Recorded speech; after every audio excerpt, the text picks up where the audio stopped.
Հայաստանում հանքարդյունաբերություն ասելով հիմնականում հասկանում ենք մետաղական հանքերի շահագործումը, որովհետև ոլորտի 95 եւ ավելի տոկոսն է կազմում, սակայն կառավարությունը լրջագույն խնդիրների է բախվում ոչ մետաղական հանքերի շահագործման ոլորտում։ Վարչապետ Նիկոլ Փաշինյանն է հայտարարել Ծաղկաձորում Հայաստանի հանքարդյունաբերական ֆորում 2025-ի բացման արարողությանը։ Երկօրյա ֆորումին մասնակցում են կառավարության հանքարդյունաբերության ոլորտի ներկայացուցիչներ, տեղական եւ միջազգային մասնագետներ, ներդրողներ, փորձագետներ եւ այլն։ Վարչապետն ընդգծել է, ֆորումը լավ հարթակ է ոլորտի խնդիրները առկա հնարավորություններն ու մարտահրավերները վերհանելու եւ քննարկելու համար։ Երբ որ Հայաստանում շինարարության տեմպերը ակտիվացան եւ նաեւ սուբվենցիոն ծրագրերը կառավարության ուղիղ ներդրումները մարզերում, մենք օրինակ զարմանքով արձանագրեցինք, որ Հայաստանում քարի դեֆիցիտ կա։ Երբ որ մենք անդադ ամեն երրորդ նախադասության մեջ, երբ որ խոսում ենք Հայաստանի մասին, ասում ենք քարերի երկիր Հայաստանը, բայց հետո պարզվեց, որ մենք մեր համայնքներում սուբվենցիոն ծրագրեր իրականացնելու համար քար ենք ներկրում արտերկրից, ինչը ինքնին արդեն այս նախադասությունը ցույց է տալիս, որ մենք խնդիրներ ունենք։ Եվ այդ 95%-ը իհարկե ավելացված արժեքի գնի մասով, կշռի մասով գուցե ինչ որտեղ հասկանալի է, բայց ես կարծում եմ, որ մասնավորապես քարի մշակման եւ արդյունահանման ոլորտում մենք անելիքներ ունենք, որովհետեւ դա առաջինը մեր տնտեսության պոտենցիալն է եւ երկրորդը մեր երկրի կոլորիտը մեր երկրում ներկայացնելու հնարավորությունն է,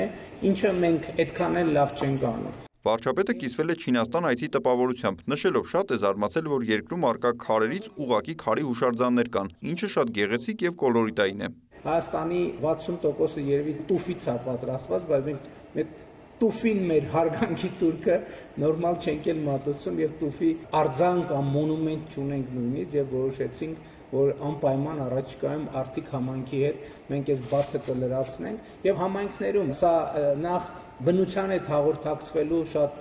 կարևոր ձև է եւ նաեւ արժեվորելու եւ նաեւ մեր ուշադրությունը հրավիրելու եւ նաեւ մեր խոսույթները մեր իրականության հետ համապատասխանեցնելու, ել չեմ ասում, որ շինարարության ոլորտում իհարկե քարի ներկրումը շատ տարածված երևույթ է, ես չեմ ասում, որ Հայաստան քար պետքա չներկրվի, որովհետեւ տարբեր պահանջներ կան, տարբեր պահանջարկներ կան։ Ես խոսում եմ նրա մասին, որ այնինչ ակնհայտորեն մենք նկատի ենք ունեցել,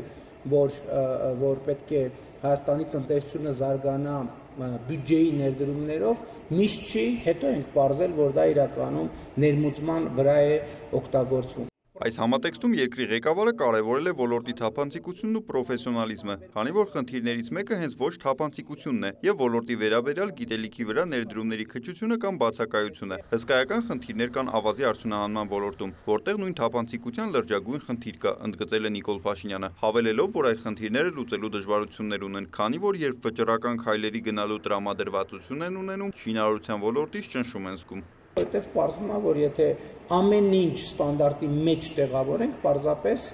այս գոնե ինչ որ մի բավականին երկար ժամանակ Հայաստանում շինարարությունը կկանգնի, որովհետև հենց ավազի ոլորտում ահռելի ստվեր կա, ընդ որում ստվեր, որը ամեն օր մեր փողոցներով եւ մայրուղիներով երթևեկում է, բայց մենք այդ ստվերին հետ առնչվելու ձևերը չենք գտել եւ սա լրջագույն մարտահրավեր է։ Էլ չեմ ասում, որ մենք այդտեղ պետական անվտանգության երևույթներ, տարածքային ամբողջականության խախտման խնդիրների հետ ենք առաջվում, եւ որ պարզվում է արագ գետից մենք ավազ արդյունահանելով մեր երկրի տարածքն ենք կրճատում, ոչ թե մենք, այլ նրանք, ովքեր դա անում են, եւ մենք այստեղ էֆեկտիվ հակազդման մեխանիզմներ շատ չունենք։ Ոլորտի լրջագույն խնդիրներից մեկը իմիջն է, կարծում է վարչապետը, նշում դա օբյեկտիվ եւ սուբյեկտիվ պատճառներով է պայմանավորված։ Հանքարդյունաբերության ոլորտի վերաբերյալ բավականին նեգատիվ կա կուտակված, ինչի պատճառները պետք է հասկանալ։ Չնայած այս ընթացքում հասկացել ենք նաեւ որոշակիորեն նեգատիվի պատճառները, որտեղ ակնհայտ է, որ ընդերքը պատկանում է պետությանը եւ ժողովրդին, խնդրեմը այստեղ այն է, որ Հայաստանի հանրային գիտակցության մեջ այս ընկալումը, որ ընդերքը պատկանում է ժողովրդին եւ պետությանը, այդքան էլ ճշմարտացի չի թվացել եւ ժամանակն է, որ մենք այս խնդրի վրա աշխատենք եւ մենք այս խնդրի վրա աշխատում ենք։ Ես ուզում եմ ուշադրություն հրավիրել միայն այն հանգամանքին, որ հիմա Հայաստանի կառավարությունը եւ իդեմս կառավարության նաեւ ժողովուրդը ըստ էության մասնաբաժին ունի Զանգեզուրի պղնձամոլիբդենային կոմբինատում, մասնաբաժին ունի ամուսարի հանքում, եւ սա շատ կարեւոր է։ Նիկոլ Փաշինյանը հիշեցրել է, որ օրենքում փոփոխություն էին իրականացրել եւ հանքարդյունաբերության ոլորտի ռոյալթիներից ազդակիր համայնքներին 2% մաս հանում է արվում։ Երկրի ղեկավարն անդրադարձել է նաեւ Զանգեզուրի պղնձամոլիբդենային կոմբինատի վճարած հարկերին։ 2018-ից 2025 թվականներին նույն Զանգեզուրի պղնձամոլիբդենային կոմբինատը, այսինքն նախորդող 7 տարվա համեմատ պետական բյուջեի կատարած վճարումները ավելացել են շուրջ 148%-ով, այսինքն կրկնակիից ավելացել են։ Այստեղ խնդիրը միայն այն չէ, որ կառավարությունը պետական բյուջե եւ Զանգեզուրի պղնձամոլիբդենային կոմբինատը պետական բյուջեի եկամուտները ավելացնում են։ Սա շատ կարեւոր է մարդկանց մոտ այդ գիտակցումը կենթանացնելու եւ սերմանելու համար, որ ընդերքը ժողովրդին է եւ ժողովուրդը եւ պետությունը ավելի մեծ օգուտներ է ստանում այդտեղից։ Ի վերջո այդ վճարումները դառնում են ճանապարհներ, այդ վճարումները դառնում են դպրոցներ, այդ վճարումները դառնում են մանկապարտեզներ, այդ վճարումները դառնում են անվտանգություն եւ այլն եւ այսպես շարունակ, եւ այս շատ կարեւոր են համարում այս հանգամանքը։ 2018 թվականից քննարկում են հանքարդյունաբերության լավագույն միջազգային բնապահպանական ստանդարտներին համապատասխանեցնելու հարցը, ինչը եւս խնդիր է, եւ այս ուղղությամբ այնպես չի, թե ոչինչ չի արվել, շեշտել է վարչապետը։ Բայց նաեւ հաստատված ավանդույթները կամ մշակույթը փոխելը հեշտ գործ չի։ Մենք պետք է սա հասկանանք, բայց մյուս կողմից պետք է նաեւ առերեսվենք այն խնդրի հետ, որ սա առաջնահերթություն է, որովհետև շրջակա միջավայրի նկատմամբ հոգսը շատ էական է, մանավանդ հիմա, մանավանդ այս շրջանում, մանավանդ սիմվոլիկ առումով, երբ մյուս տարի Հայաստանը հյուրընկալելու է կենսաբազմազանության COP17 համաշխարհային գագաթնաժողովը։ Վարչապետը նշել է, որ հանքարդյունաբերությունը գիտելիքահեն ոլորտ է եւ հավելել, որ արդյունավետ հանքարդյունաբերությունը պահանջում է բարձր որակի մասնագետներ բազմաթիվ ուղղություններով, բարձր որակավորման ինժեներներ, քիմիկոսներ, գեոդեզիստներ, երկրաբաններ եւ այլն։ Ես նկատի ունեմ հանքարդյունաբերությունը կրթության լոկոմոտիվ է, հանքարդյունաբերությունը նաեւ տնտեսության լոկոմոտիվ է, որովհետեւ հանքը շահագործելու համար բազմաթիվ այլ տնտեսվարողներ են աշխատում եւ բազմաթիվ այլ գործունեության ձևեր են զարգանում եւ ես պարզապես ուզում եմ որ մենք նաեւ ուշադրություն հրավիրենք այս փաստի վրա որ հանքարդյունաբերությունը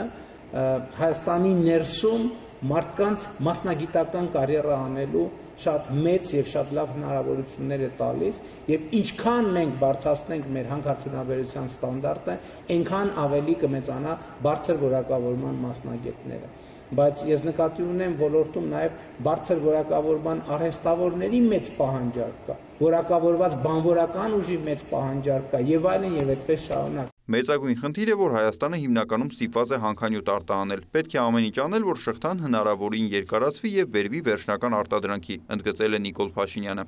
Որտեղ դա նշանակում է լրացուցիչ աշխատատեղեր, դա նշանակում է լրացուցիչ եկամուտներ պետական բյուջեի համար, դա նշանակում է լրացուցիչ բարձր որակավորման մասնագետների կարիք, դա նշանակում է լրացուցիչ ներդրումներ տնտեսության ոլորտում, կրթության ոլորտում, դա նշանակում է բարեկեցության նոր աստիճան։ Իհարկե մենք քննարկել ենք եւ քննարկում ենք եւ ես հույս ունեմ, որ առաջիկա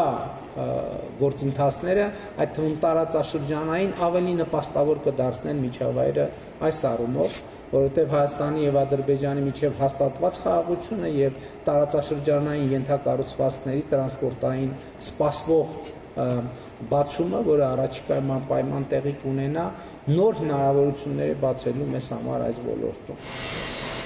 Պղնձի հանքաքարի արտահանումը մեր տնտեսության համար էական նշանակություն ունի։ Պետք է մտածել, թե ինչ կարող ենք անել, որպեսզի Հայաստանում արդյունավետ պղնձաձուլարան ունենալու պայմանավորվածությունը իրականություն դառնա, ասել է երկրի ղեկավարը։ Բայց նույնիսկ սա շղթայի ավարտը չէ, որովհետև եթե մենք արդեն ձուլակտորներ կամ մետաղ ենք ստանում,